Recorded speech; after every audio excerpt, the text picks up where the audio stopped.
And go through what information we do have at this point. High alert all across the nation after this massive coordinated terrorist attack on both Washington and New York. 4 hijacked U.S. airliners have crashed, killing all 266 people aboard, not to mention the ground casualties. Let me go ahead and recap for you the chain of events as we know it. The terrorist attack began at 8:45 a.m. this morning.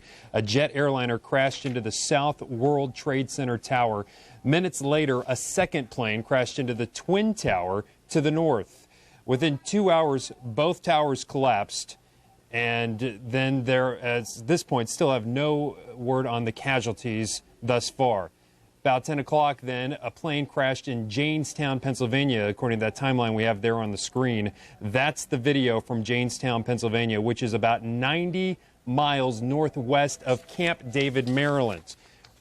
Right now, according to Congressman Jim Moran, the information he has is that that plane was actually headed for Camp David, Maryland, and that it was somehow diverted or did not make it to its intended target. We had a little bit of information on those planes as well. We'll get that to you in just a few minutes. You know, we have a little bit of information on the Navy and its increased efforts at this point. It has deployed aircraft carriers and guided missiles to both New York and here to Washington.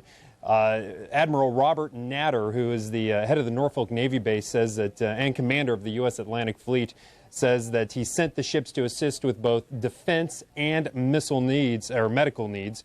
The ship includes carriers, amphibious ships, guided missile cruisers, and guided missile destroyers that are capable of responding to threats from both the air and the sea.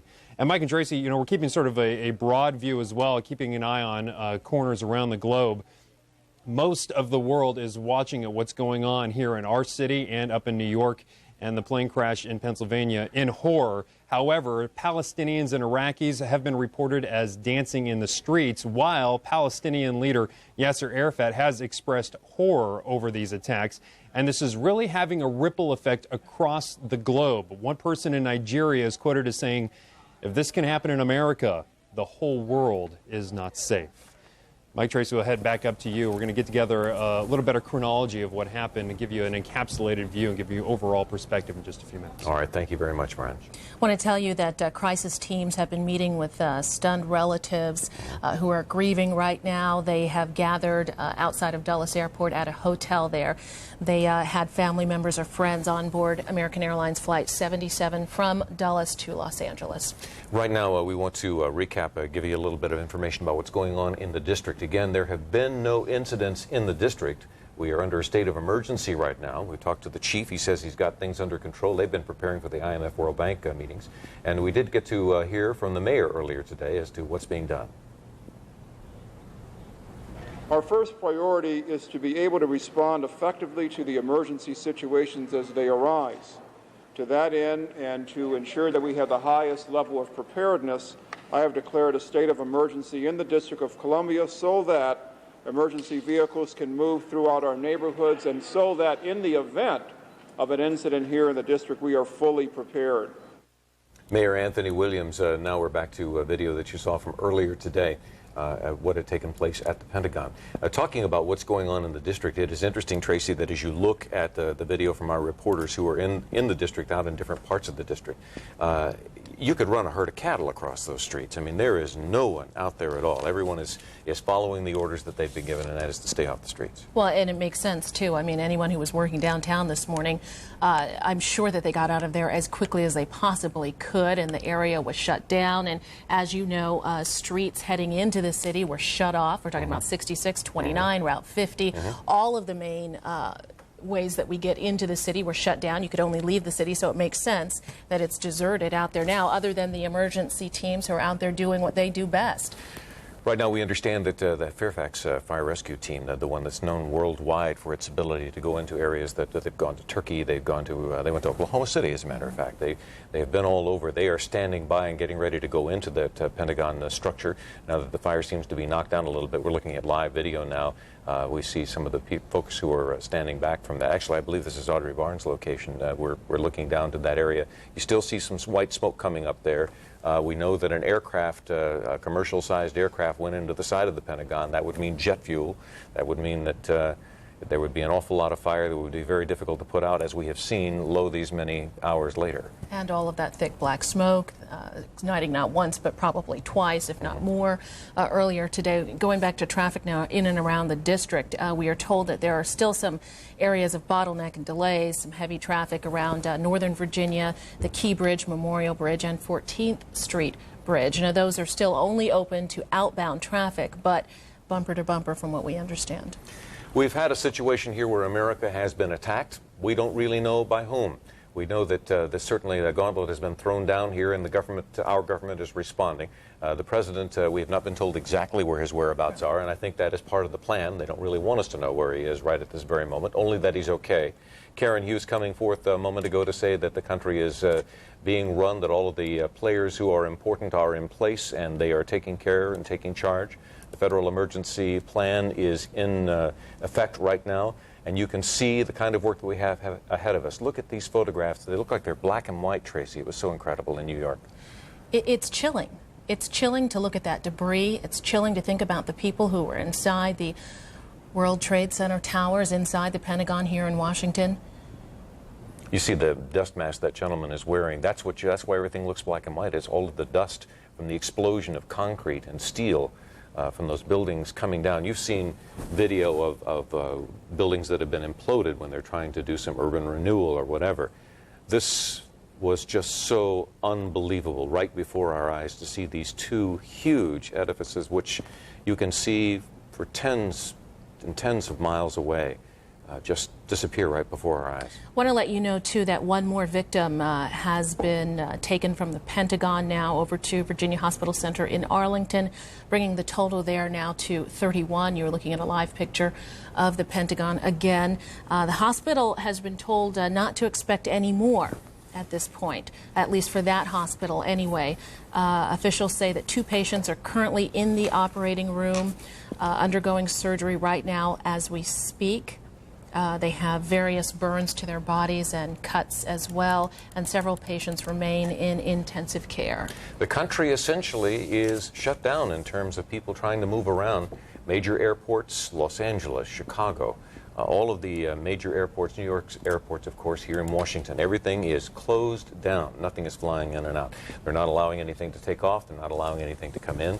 What you see now is, again, that timeline that we've been telling you about from earlier today, which you can follow there. We also know that they've taken any number of amusement parks and virtually anything that would take our focus off of this tragedy at hand, and the importance of how we respond to all of that has been put on hold while we try to figure out what has happened and what we do next. It all began at 9 a.m. this morning when we first learned that 2 planes, at least 2, had been hijacked and were heading to the World Trade Center. It seemed surreal then. It seemed surreal as it played out throughout the day. Half an hour later, President Bush spoke, condemning this act and vowing to get those responsible. Then, here in Washington, we learned that yet another, a 3rd commercial airliner, had been hijacked and had plunged into the Pentagon, setting it on fire with that thick black smoke, the American flag waving in front of it. Then we learned at 10 o'clock that a plane, a 4th commercial jetliner, had gone down outside of Pittsburgh. A few minutes later, 1 minute later, in fact, at 10:01, the first tower collapsed in New York. Then, by 10:29, the 2nd tower came crashing down. Going back to that plane that crashed in Pennsylvania, we gotten late word this afternoon that apparently that plane, it was suspected that that plane was headed for Camp David. And they actually had scrambled some fighter planes here locally. We heard that Elizabeth was talking about Air National Guard planes that had gone up. We saw military aircraft. We'd also heard that they had come, they had actually come from, what am I trying to say, Andrews. But we don't know how they're all connected at this point. This information is coming to us piecemeal, so we're still trying to figure out what's what, and we'll share it with you as we get it. And they apparently had orders to shoot down aircraft, unauthorized aircraft in the area. Let's go now to Fox 5's Audrey Barnes live at the Pentagon, where I guess at this point, can we say the fire is out at the Pentagon? You know, I would not say it's out. There's quite a bit of white smoke that is coming from the building at this point, so it is definitely not out, although it has dissipated quite a bit from when the plane first crashed into that building early this morning. And I can tell you, Tracy and Mike, we were out here live this morning right after the plane went in, and then we got word that there was a second alert. We were live on the air as police were telling us all to get back. There was a plane they believed was headed somewhere 20 minutes outside Washington, D.C., and I was told at that time that they believed that plane was heading for Camp David. So that's something that officials did confirm early this morning, that that was a possibility. We now know that that plane did not reach Camp David and possibly is the aircraft that crash landed in Pennsylvania. Now, within the last few minutes or so, we did see another ambulance, lights and sirens leaving the scene here. We're told that that's another victim that has been retrieved here from the Pentagon. So that's about 31 people who've been airlifted or transported by ambulance from the Pentagon. Now, a lot of vehicles, military vehicles, are going the other way.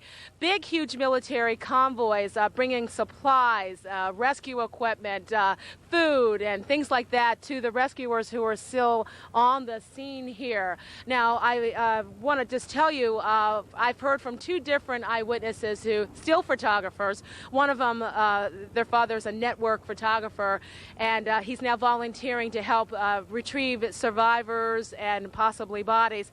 His father also, he and his father saw this 30 or 40-foot piece of fuselage here at the Pentagon site that appeared to have an American Airlines logo on it. And another still photographer who was taking pictures there on the scene also confirms that perhaps it was indeed an American Airlines plane that crashed into the Pentagon. But I want to just reiterate that that information has not been confirmed. This is just what we're hearing from still photographers who've been clicking pictures every second out here at the Pentagon. There's more aircraft in the area. We see helicopters landing right now at the Pentagon, so there's still a lot of activity going on out here, and just dozens and dozens of rescue personnel standing by to indeed try to search for survivors or possibly to begin the grim task of removing victims. Reporting live from the Pentagon, Audrey Barnes, Fox 5 News. All right. Thanks so much, Audrey. I want to let you know that officials are advising all of us to stay off of the roads in and around the Pentagon.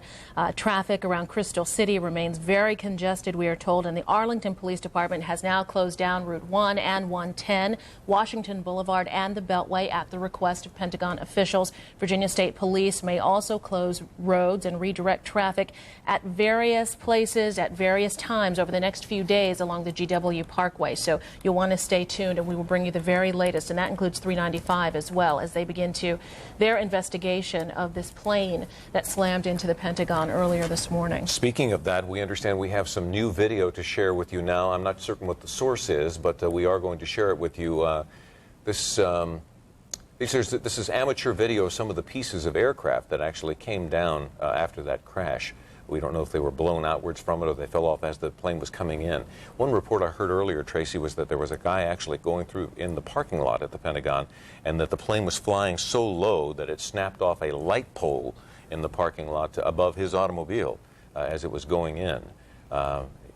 We still don't know the details of this aircraft and what it was doing in that area. I mean, we don't know which aircraft it was. We're still trying to determine if, in fact, it was American Airlines.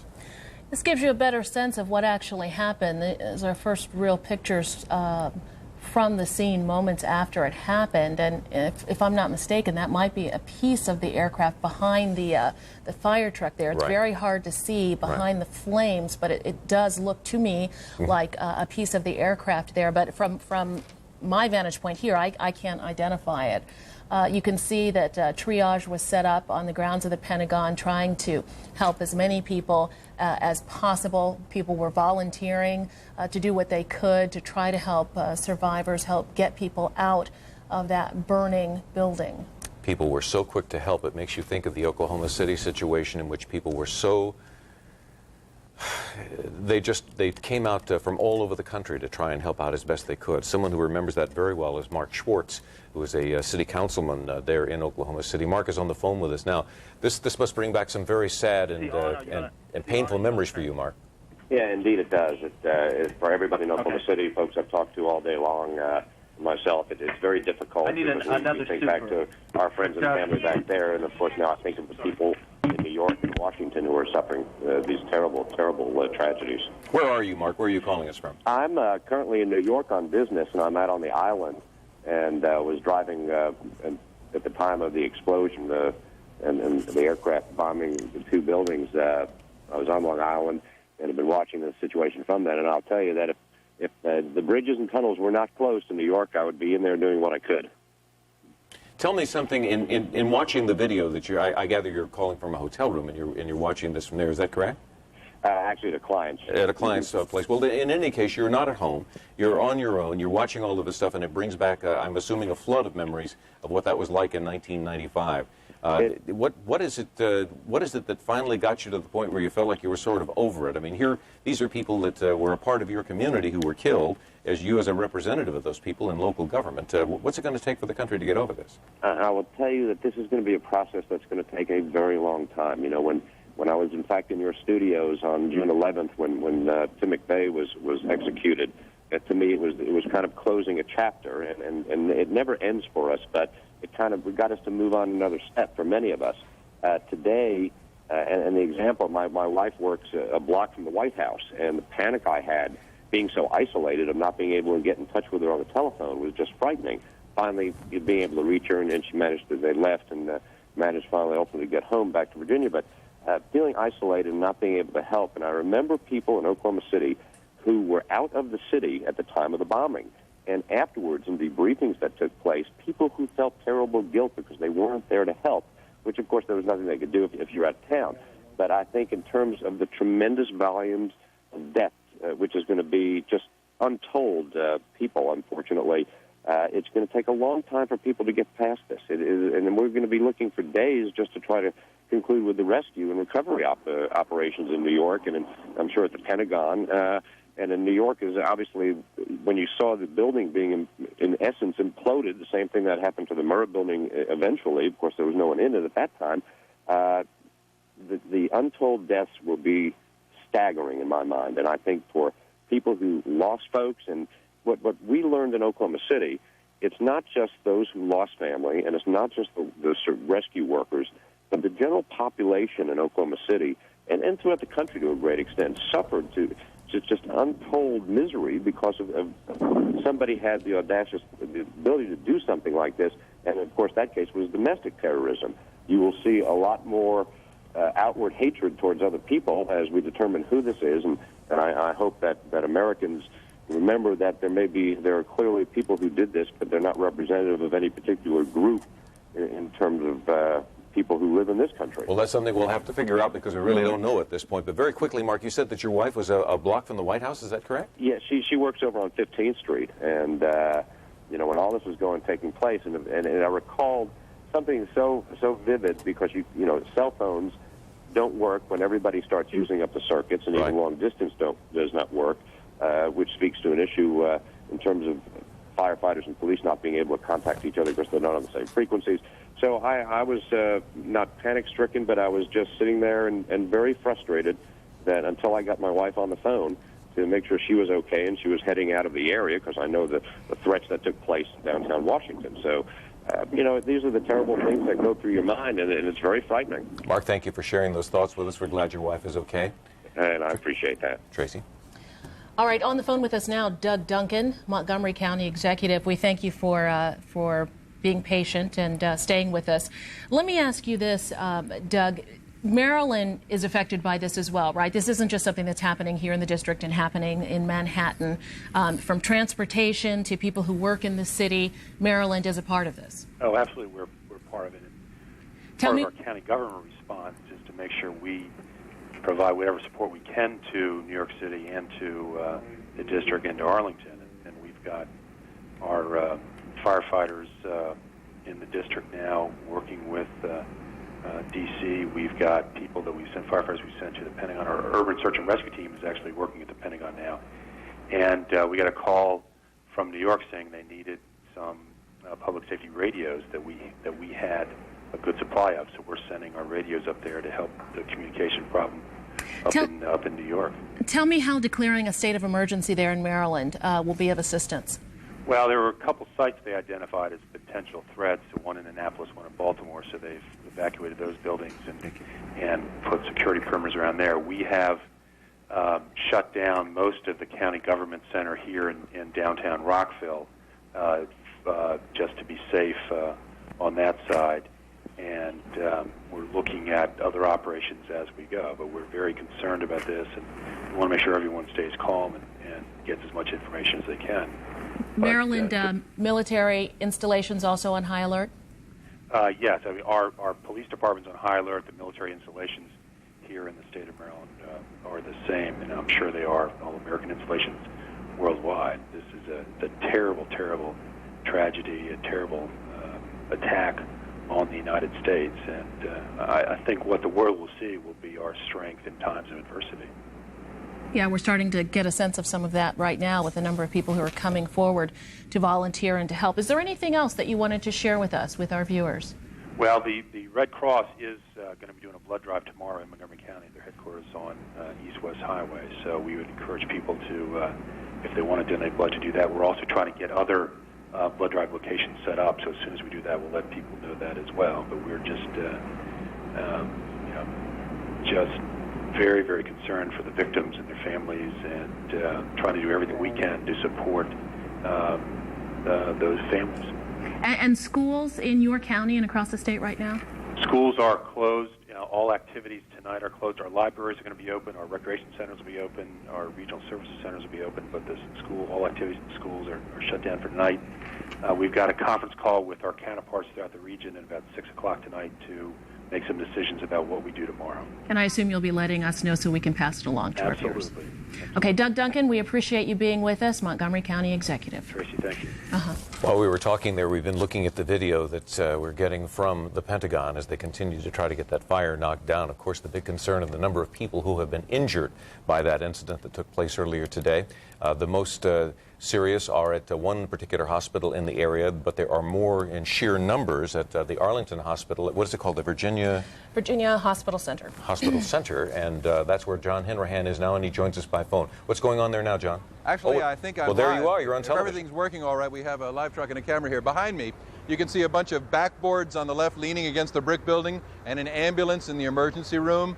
This is one of dozens of ambulances that have come from the Pentagon in a steady but slow stream. They never got overwhelmed at any minute, and the ambulances are still coming with some of the victims of the aircraft attack on the Pentagon earlier today. We also have video of some of the patients arriving. We are told by hospital personnel at Virginia Hospital Center Arlington that here are the numbers that they have. They have seen a total of 31 patients. 6 of them have been discharged. 13 have been admitted to the hospital. The rest are still being evaluated. Of those admitted to the hospital, 8 have gone into the intensive care unit, and the physician we spoke with said he would consider them critical, suffering from life-threatening injuries. Primarily, he said the worst injuries are smoke inhalation. 4 of the 8 in ICU are on ventilators to help them breathe. 5 patients have been transferred to beds in the hospital that are not quite so serious as ICU. One of the discharged patients, by the way, we've spoken to several of them as they've left, and they're frankly shell-shocked. They are unable to put together sentences in some cases, and of course the media uncharacteristically did not descend on them like vultures. We let them go. But one gentleman did agree to be interviewed by several reporters as he left Arlington Hospital. His name is Alan Wallace, and he is a civilian employee at the Pentagon. Ironically, he happens to be a firefighter who was stationed with his fire truck close to the point of impact of the plane. And he described to me exactly what the scene looked like. He looked up, he said he saw the plane about 50 feet away, screamed for his partner to run. They took off running, and Alan Wallace now takes up the narrative. At the time when I said, you mean referring to when I saw the plane, when I first saw the plane? Right. I yelled at my partner, and we both started running. I ran directly north, and he ran out into the field a little bit. There was a flash, a horrific crunch. There was a fireball. When I felt the fire, that's when I dove on the ground and slid underneath the van and crawled all the way underneath the van out the other side. And shortly after that, I could see Mark was okay. There was debris falling down from everywhere, and at that point we began to try and take charge of what was going on and do what we could to do to help anybody else. Wallace told me that his fire truck was destroyed, so they essentially had to use their hands to help people from that point on. And the van he was talking about is just a van that was parked in the parking lot. He just spotted something to get under, and that, he believes, saved his life. Incredibly, Alan Wallace, the firefighter, worked for about 45 minutes before a sufficient number of other rescuers on the scene got to him and said, "You're too injured to work." He was then taken to the hospital. Unfortunately, we don't have time to show you a picture, but pretty much his whole left arm is bandaged because he was suffering from second-degree burns. That is one of many, many stories that's happening here and in New York today. This is just a tiny slice of the tragedy that's happening. Again, the numbers: 31 patients taken to Arlington Hospital. Other hospitals may be involved. I don't have those numbers. 8 of them in intensive care on critical condition. The worst injuries appear to be smoke inhalation injuries. That's the latest from Virginia Hospital Center in Arlington. A remarkable first-person account there. Very quickly, John, can you tell us, did Alan by any chance happen to see what kind of an aircraft it was, or whose, we think it's an airliner, and we've heard from a number of sources now that it might have been an American aircraft. Did he say that? He said he saw colors painted on it, and he mentioned some colors, but frankly I can't remember, and I don't want to misreport any information. He said he saw colors on it. All right, thank you very much, John. Let me ask you this, John. When we were listening to Mayor Rudy Giuliani in New York, he was saying that a lot of the injured there happened to be police officers and firefighters who were trying to help in the rescue effort. Any sense at the Pentagon if we're dealing with the same thing? Yes, we have at least 3 injuries. At least 3 of the 31 injuries are from rescue personnel. And some of the other injuries, I believe, are civilians who are pitching in. Okay, keep us up to date if you would, please. John Hanrahan reporting. Gentlemen, it's so very lucky to be alive. And as John said, there are a lot of stories like that we'll be telling over these next days and weeks. And he was one of the people trying to help. Trying to help other people. This is something that we have seen in this country. For those who would attack the United States of America, it's surprising that they haven't learned the lesson over all of these years, and that is that America not only doesn't bow its head, it raises up and comes back with an incredible force. Our people's resolve always seems to be galvanized in these moments, and people from all over this country aren't trying to figure out how to cover up their heads. They're trying to figure out, how can I get in the middle of this and help? Galvanized assistance makes me think of the Air National Guard and the other Guard troops who are either being deployed right now or on standby. Let's go to Fox 5's Elizabeth Leamy. Elizabeth, you are or were at the D.C. Armory. Bring us up to date from there. All righty. Well, what's striking about this is, of course, members of the Army National Guard are, for the most part, part-time folks, and it's always startling to them when something like this happens and suddenly they are no longer drilling on weekends. Suddenly they are actually participating, and I can tell you what's happening at this very moment. About 40 military police officers who are members of the D.C. Army National Guard are hitting the streets to provide some relief and some assistance to the Metropolitan Police Department. The way it works is that they actually serve at the pleasure of the D.C. police. So they will do whatever D.C. police ask of them.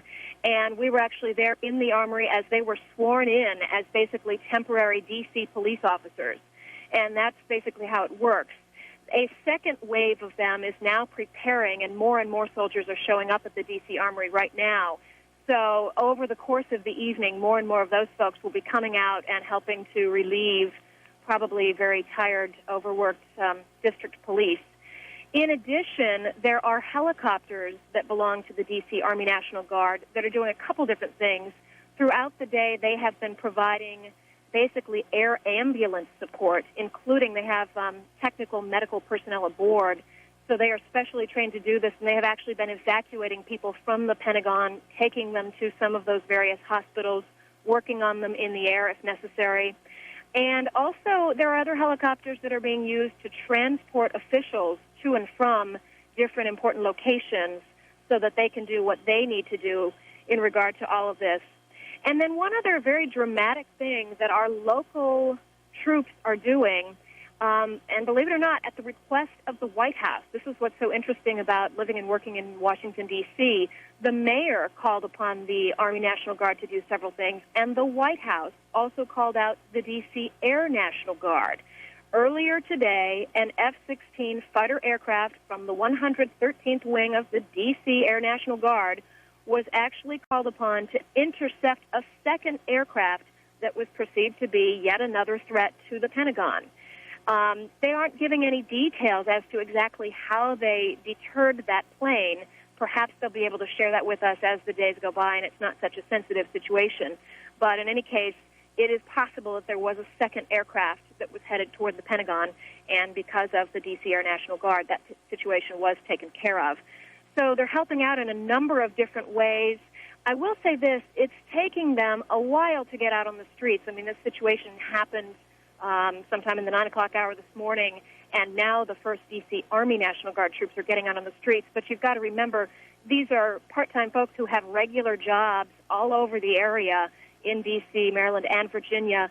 They had to struggle through the same choked roads and not quite understanding which metros were working and which were not, just like the rest of us. But they are now pouring into the Armory and getting ready to get out and help this city do what needs to be done. Mike, Tracy? All right, Elizabeth Leamy, thank you so much for that Can I interrupt update. just very quickly here? Now, we're seeing on the phone Elizabeth Leamy near the D.C. Armory, but the video that you're seeing, of course, again, is the file footage that we have from the Pentagon. Actually, these are new pieces of video. Some of them video that we have from the fire that took place at the Pentagon. I'm sorry, go ahead. And I will say, bear with us, because as you can tell from this, shaky video, this is stuff that's just coming into house. We call it raw video, so we're showing it to you as we get it. So it's not perfectly edited and that sort of thing, but I'm sure you understand in a situation like this. We were talking about the Washington Post coming out with its headline. If we can come back to the studio, I'm going to show you the Washington Times, which has also published a special edition, extra horror, the World Trade Center on fire, exploding. Underneath it, a picture. Let's see if we can get that. A picture of the Pentagon this morning as it exploded as well. Headlines coming out all across the country, I'm sure. Terror hits Pentagon, World Trade Center from the Post just a little bit earlier on. Fox 5's Brian Bolter is live in the newsroom right now with an update, a look back at how this has unfolded today and what's happening right now. Brian. That's right, Mike, Tracy. All told, there were 4 planes all headed to California. None of them arrived, and according to officials, all 4 were hijacked. Let's go ahead and give you a recap of the chronology we have so far. The terrorist attack began at 8:45 this morning. A jet airliner crashed into the South World Trade Center tower. Minutes later, a second plane crashed into the Twin Tower to the north. Within 2 hours, both towers collapsed. And to give you an idea of just how intense the devastation is, this is a view from the ground as people literally are running for their lives into the streets of Manhattan. There are no numbers of casualties yet, but many, of course, are going to be firefighters and police officers who were responding, many inside both towers of the World Trade Center, to help save some of the 50,000 people that work in the Twin Towers and the 100,000 people that visit it each day. The Fairfax County Urban Search and Rescue Team is at the Pentagon right now, the site of the 3rd plane crash. The jet slammed into the area between corridors 3 and 5 of the Pentagon around 9:45 this morning. About 36 people are being treated at local hospitals, and while we've been told there were deaths, we do not know yet who died or how many people did in fact perish in that crash. The last plane crash came shortly after 10 a.m., 20 minutes after the Pentagon crash. This one 80 miles northwest of Camp David, Maryland. This is the very latest video just coming in out of the Fox 5 satellite room. The AP is reporting that a passenger claiming he was locked in the bathroom of that plane dialed 911 from his cell phone saying, quote, "We are being hijacked. We are being hijacked." The FBI right now is investigating that call, talking to the dispatcher that took it as well.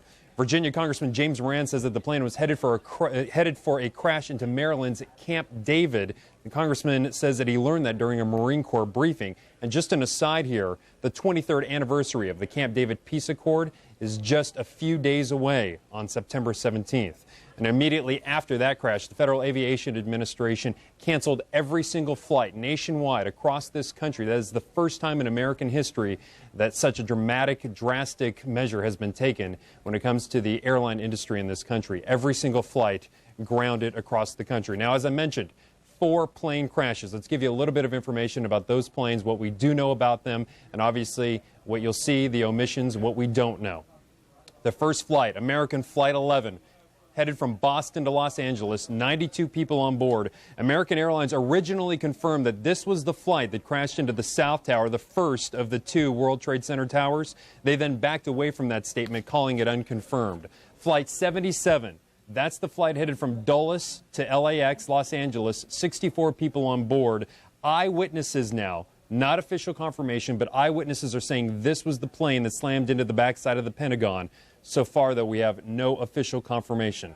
2 United Airlines flights have also been affected, also hijacked, and also crashed. Flight 93 from Newark, New Jersey to San Francisco, 45 people on board. That is the flight that Congressman Rand says was headed towards Camp David.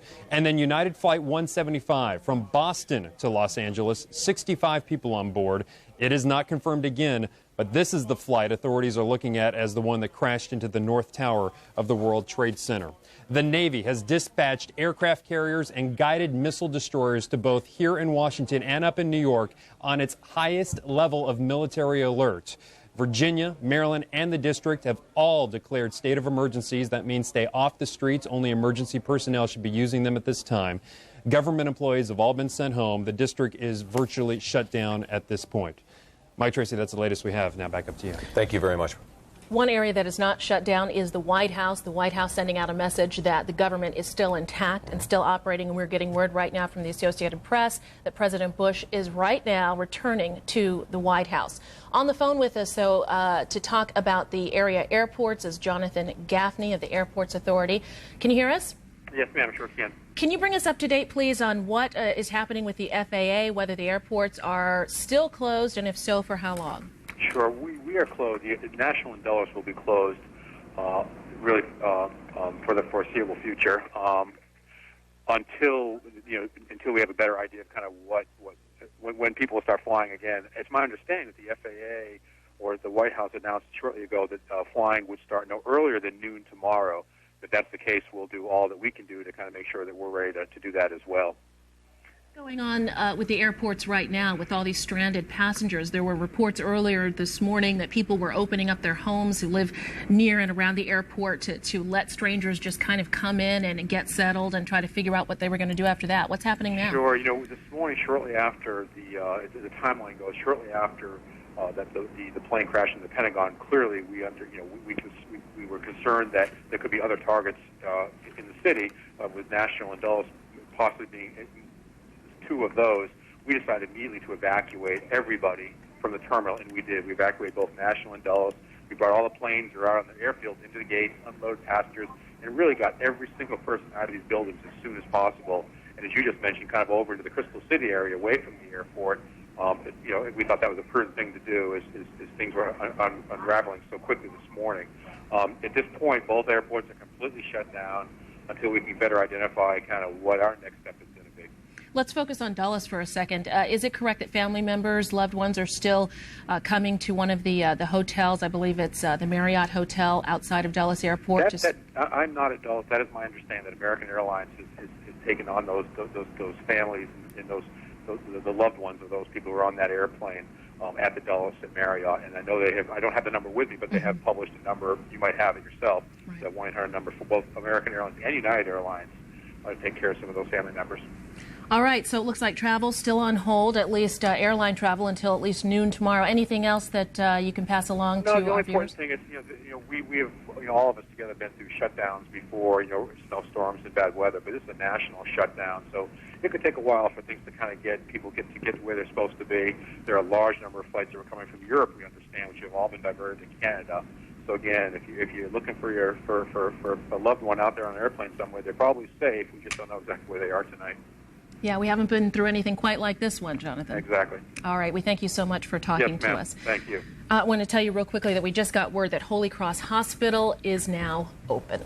Of course, there were people, we don't know how many motorists were on the road, who actually saw the airplane go into the side of the Pentagon, which was a remarkable sight. These are live pictures you're looking at right now. We don't know how many motorists there were, but we do know that we have one of them right here in our studio. His name is Aziz El Halou. He works right up the street here from our studios here, and you were headed to work this morning with your girlfriend, and tell us what you saw. Yes, sir. Just around 9:08, 9:15, just here in 110 South, actually North. And it was just amazing, something you only see in the movies. That huge airplane looks to me like a 757 American Airlines, probably flying around 60 to 70 yards on top of my car. Oh, my goodness. Everything was shaking. And the next thing we saw, that airplane crashed in the Pentagon. What did you do? Just we panicked, put my car in park, and squeezed my steering wheel, and until the crash was ending, and kind of the Pentagon sucked in the airplane, so we didn't see any more part or any pieces of the airplane. A piece of the aircraft actually landed and broke your windshield, as I understand it. Just landed by the car, and this is one of. Now, Aziz, in this situation that took place today, what did the other motorists do? I mean, did everybody stop their cars and get out? Everybody stopped and got out from them car, and they started running left or right, and we had big panic at that time. See this again? This is it's almost macabre to have a piece of something like that in your hands, something that is a part of such a national, international, world tragedy that took place on this day. And you and so many other motorists saw this thing happen today and were powerless to stop it, and you stopped your car and just stared, I guess. And I would say that's only something you see only in the movies or Hollywood. It was I cannot still believe my eyes that I saw something happen today. You said you were nervous to do this interview, and it strikes me that you are probably still stunned and in shock from what you saw earlier today. Yeah, I'm trying. So tell me, what happened after that? How long did you stay before you left and went We on? spent a good 20 minutes by the Pentagon, then suddenly the police and military police start evacuating every person around there. And most of the cars, they had the front windshield broken because of the noise of the airplane. And just the time I turned my head to the left, it seems like the pilot or the person who was in charge of the airplane put full torque or throttle to the airplane. It seemed like it was going faster as it went into. Exactly, yeah. It was, and especially as I mentioned to you, I do fly small airplanes occasionally, and it looked to me as someone professional, especially when you maneuver and turn an airplane, it takes you a few seconds to put the wings equally settled. But it didn't seem to you like that this wasn't a pilot who was struggling for control of the aircraft. This was someone who was heading it right in there? Exactly, yeah, it was planned to be that way. I'm stunned just listening to you say it. I can't imagine what it would have been like to actually have seen this take place. What did you think had happened? Did you think the world had come to an end? That was my first feeling, and I was thinking it was the last day of my life there. Yes. And just the way how I looked at the airplane looked like the end or the rear of the airplane going to land it in my car. Hey, did you have any news radio on or anything? Were you aware of what had taken place in New York? Matter of fact, I was listening to the news at that time. And were they talking about what had taken place? They were talking about World Trade Centers and then to have that right in front of your eyes. It's unbelievable. Like I mentioned, it's something you just watch and see in the movies. Were you too far away to try to actually get out and help anybody? I mean, were you? I tried actually. I mean, not that I did get out from the car, but yeah. It was kind of immediately we saw a lot of military police and police getting involved, and we didn't know if they're gonna have other explosions or after the third one happened. You've had some hours now since that took place, Aziz. Tell me what you're feeling now about this whole thing. I'm still nervous. I cannot believe my eyes that I saw that. What about the entire series of incidences that began this morning? I mean, how are you feeling about that? Unfortunately, it's sad. This is a incredibly tragic day in this country's history, in world history, to have something like this happen. And I wonder, as you try to put this at some place in your mind where you can kind of grasp it and deal with it, I wonder if you sense that it's going to take a long time to get over. Unfortunately, I hope they will stop it immediately and the world come up to a peace. Aziz Al-Halou, thank you very much. I appreciate you coming by. Aziz Al-Halou, a witness to that accident that took place today. I say accident, it apparently was not an accident. That was in fact the issue. This was an aircraft that was sent right into the side of the Pentagon today with full knowledge of what would take place. Tracy? We have some very chilling pictures to show you out of New York from the World Trade Center of the plane going into one of the two towers in New York. These are still photographs. You can see that plane, and just wait, you will see the impact. The fiery scene that is now just seconds away. As it heads closer, obviously one plane has already gone through, and there it is, the moment of impact for the second plane into the second tower at the World Trade Center in New York. What was the World Trade Center, because it no longer exists. We want to show you some chilling video now of a man trying to jump for his life from the World Trade Center. You can see the rescue crews arriving there to do what they can, and oh my God. We will not show you the end of that. There have been numerous reports of people who thought they could jump for their lives. They jumped to their deaths. Moments after they jumped, some of them on fire, some of them screaming. The building collapsed anyway. They were not going to be saving themselves. So many people have died, but we don't have a death toll yet. We understand from the mayor of New York that many of the dead, a substantial number, will be those who volunteered, those who were called in to help. Firefighters and rescue workers, EMT workers, who are trying to help rescue as many people as possible. Now, back here in Washington, I want to let you know that President Bush is returning to Washington after traveling to secure military bases in Louisiana and Nebraska. And we have been told that the Fairfax search and rescue team is now inside the sunken Pentagon trying to assess the situation there to see if there is anyone to rescue, and then ultimately the grim task of pulling out the bodies will begin. We have a guest on the telephone with us, but to be honest with you, I wasn't clear from my producer, Pete Parringer, we're talking to now to find out more about what's going on. Now, give us the latest from your point of view, sir. Well, we have sent the Montgomery County Fire Rescue Urban Search and Rescue Team is at the Pentagon, also working with Fairfax County. You need to tell me. You need to. Go ahead, Mike. Excuse me, I didn't mean to stop you there. So tell me about this effort now. When did you get the call that you were needed? We were alerted first thing shortly after the incident occurred at the Pentagon. And a short while later, we were activated, and we have about 100 personnel from the Montgomery County USAR team, which is our Urban Search and Rescue team, has been deployed, and they are at the Pentagon right now. Your reputation, and I know that certainly you didn't have to call a whole lot of people. I'm sure they were calling you. Yes, and we've also we have members that are part of the National Medical Response Team as well, and they're also been deployed to Arlington County assisting as well. Hey, Pete, you've been around for a long time, and your guys that you work with, the men and women, have seen a lot of things, but certainly nothing like this. Well, the team from Montgomery County actually had been out to Oklahoma City. This is the same team that is deployed down in Arlington today. But, you know, nothing that I'm aware of, certainly to this magnitude across the country. And just hearing, you know, of our firefighters potentially that were injured and killed up in New York City, I think it's just going to be very devastating. But, you know, we have a lot of resources at our disposal, and we sent some units as well. Initially, some medical units did respond to Arlington County. We also deployed some units to assist the District of Columbia.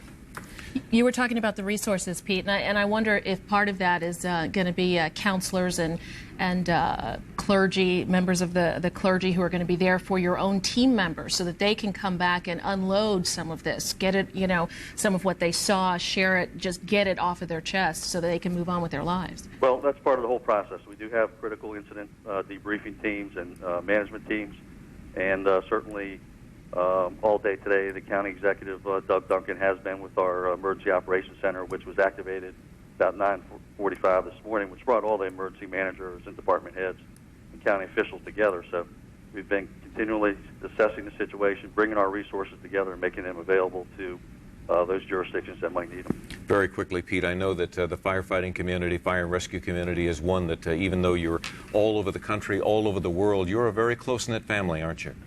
Well, absolutely. We still have some very close ties, those that went out to Oklahoma City, and I'm sure, we're just deploying our resources and doing everything we can down in Arlington. And I know that the teams that are being sent to New York from across the country will just do what they've been trained to do. Pete Perringer of the Montgomery County Fire and Rescue, thanks to you very much for being with us. Let's go to Fox 5's Bob Barnard, who is out in the district. Bob, bring us up to date from where are you now? We're at the Pentagon, Tracy. We're in Arlington. Behind us, one of the helicopters, some of the heavy equipment that is expected to head over to the Pentagon as soon as they put the fire out. And as we see across there are a lot of helicopters, ambulances, and you'll get a pretty good view here now of the gash that this American airline commercial jet did to the west side of the Pentagon. It is just hard to describe except for the pictures there to show you. You could see into offices there. Part of the walls caved in. This is a section of the Pentagon that was just recently renovated. And they don't know how many people were killed in there. They say that offices were still moving in the last 2 weeks, some also moving out and going into other parts of the Pentagon. And if you look off to the right there, you can see the building is still on fire this many hours later.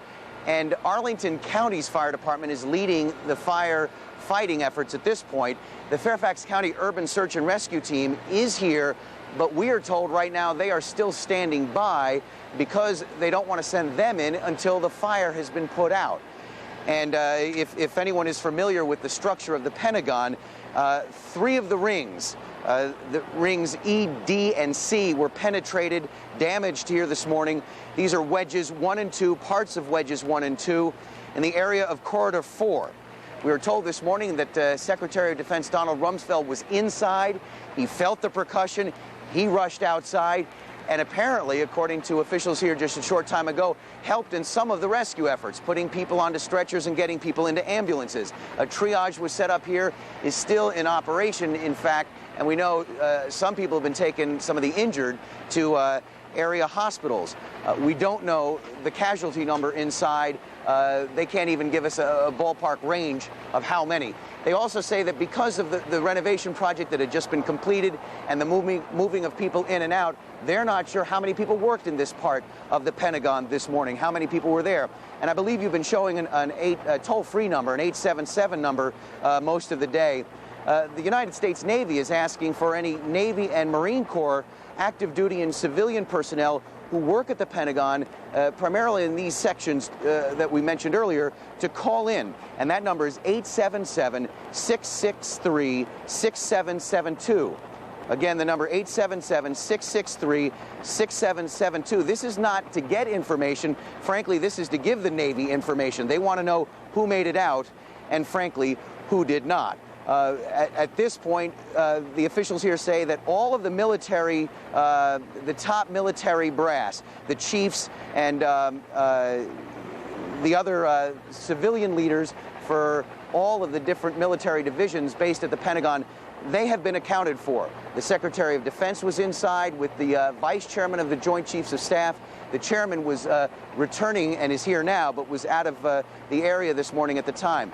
Brian Bolter, I believe, mentioned a force condition that has been issued at all military installations worldwide. We were told that is Force Protection Condition Delta.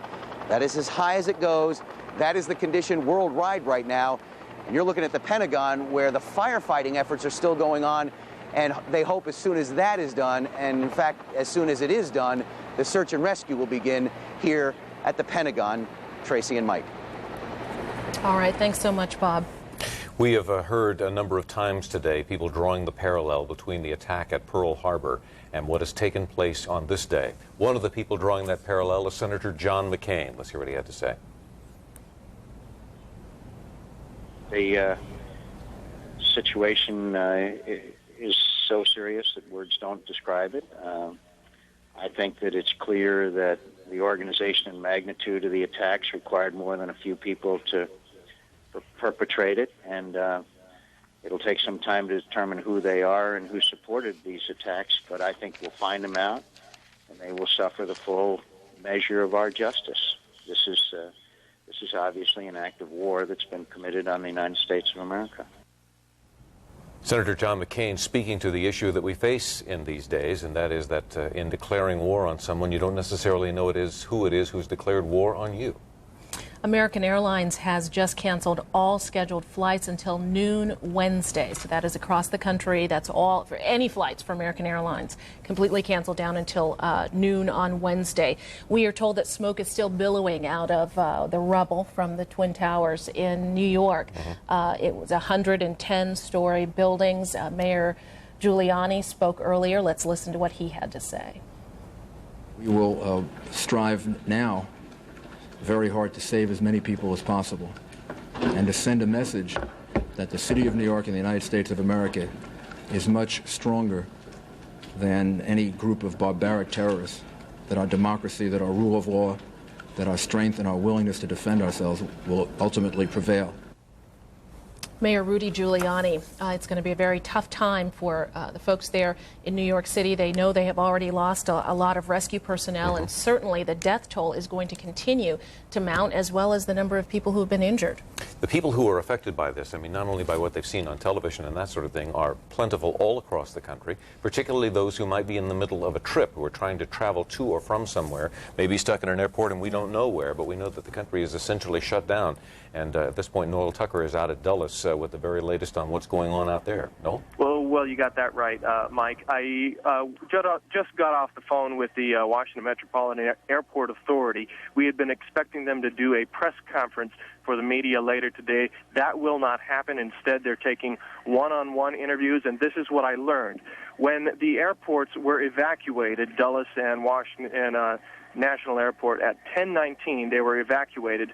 Basically, everyone left immediately, left without getting their cars, left without getting their luggage, which may have been waiting from incoming flights. And so all those cars and all that luggage is still here. At the same time, in the skies, those planes which were en route to wherever they were going were told to land immediately at the nearest airport. At this point, I'm told the airport authority does not have the information where all of those planes landed. All the planes were basically told to go to the nearest airport available, which they did, and they're still trying to catch up to figure out where all those airplanes landed. And so at this point, it is really up to the individuals, the families, to try and get in touch with each other and figure out which city your loved one may have landed in. And keep in mind, the FAA says on the average weekday at about 3 o'clock in the afternoon, there are about 5,000 to 5,500 flights in the U.S. airspace, flying in the skies over the states. When this happened earlier, you can imagine the chaos. You can see where I'm going with this right now. There's basically a lot of question marks out there as to where all these people are. The airport authority, of course, they're closed at least until noon tomorrow. That's a directive from the FAA, and they may be closed even longer after that. Once the FAA gives the all clear to reopen the airports, it may take longer, we're told, for the individual airports to get their own ducks in a row to figure out exactly what they need to do to reopen and get their flights scheduled. That's about the latest from Dulles. Any questions come to mind?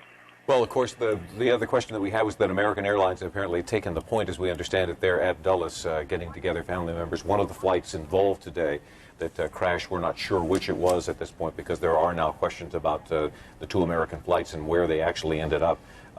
They were helping the people who had relatives aboard that plane. Hear anything about that, or any of the family people talking?